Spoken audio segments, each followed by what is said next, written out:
Welcome to On the Edge with JP Devine from Central Maine Sunday. On the Edge with JP Devine audio is sponsored by Sprague & Curtis Real Estate, the largest full-service real estate brokerage in Central Maine's capital region, selling properties, helping people, getting it done. Visit their website at spragueandcurtis.com. Now here's JP Devine. I've been colder. In 1950, when working on the Elgin, Joliet, and Eastern Railroad out of the rail yards at Waukegan, Illinois, I shared the cab of the engine with 5 brakemen who had crowded into the cab to keep from dying. It was snowing, and the yard was on the edge of Lake Michigan, and the temperature read 10 below. It was so cold, the 5 brakemen had to urinate together on a track lock to unfreeze it. Yeah, that's a railroad story, but true. I was there and was asked to donate my urine. I've been colder.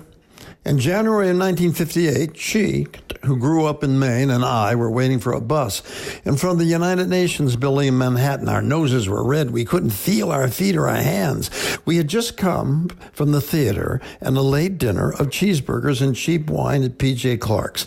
We guessed it was about 0. The bus driver, who finally showed up, said it was 5 below. We laughed and we rubbed each other's hands. That's what love does. It takes away the cold, among other things.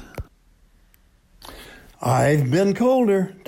While in basic training in Texas, a basic trainee is often called upon for extra duty, KP, kitchen police, or anything was needed.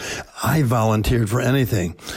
That anything else that night was standing guard duty in a guard tower at the right corner of what I learned was the guardhouse. Now, as anyone who spent any time in the Texas desert can tell you, even if it's 80 at noon, it can be very, very cold at 2 in the morning.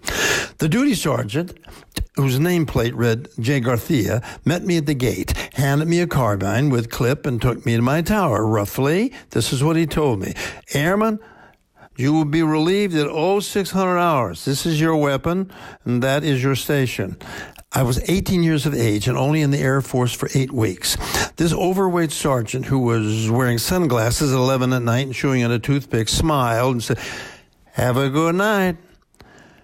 Foolishly, I asked, "What do I do if someone tries to climb the fence?" He looked at me, and his expression, even in the dark, even to this day, was one of amusement. "You will fire 1 round over his head. If he continues, you will shoot directly at him." And as he took the toothpick out of his mouth, he added, "Try not to kill him. Just shoot him in the leg and don't fall asleep up there, or you'll be in there tomorrow."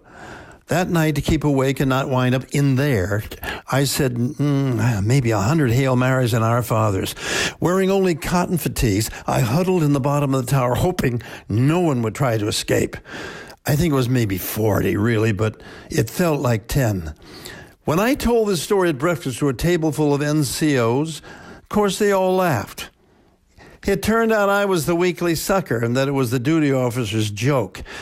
There was only one temporary occupant of the guardhouse, and there were no bullets in my clip. Yeah, I've been colder, but not cold and frightened at the same time. This week, a 7-day week of single-numbered days, I stood for a moment out in the cold to scan a story by the Portland Press-Herald's Kelly Bouchard, who informed me that the daunting cold could tamp down insect populations that threaten backyard landscapes and woodlands across Maine, according to entomologists and tree experts. I was heartened by this good news.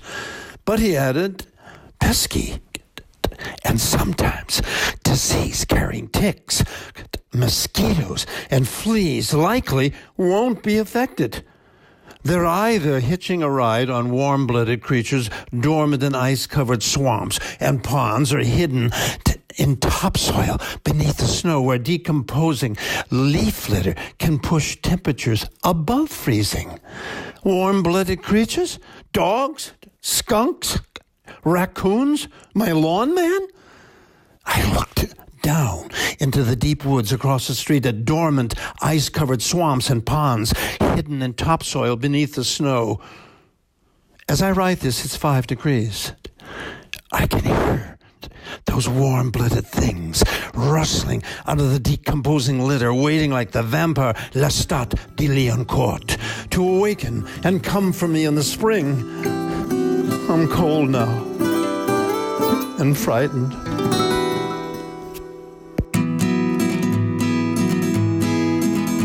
Thanks for listening to On the Edge with JP Devine from Central Maine Sunday. On the Edge with JP Devine is sponsored by Sprague & Curtis Real Estate, the largest full-service real estate brokerage in Central Maine's capital region. Selling properties, helping people, getting it done. Visit their website at spragueandcurtis.com. Make sure you pick up Central Maine Sunday this week wherever newspapers are sold, and visit our website at centralmaine.com.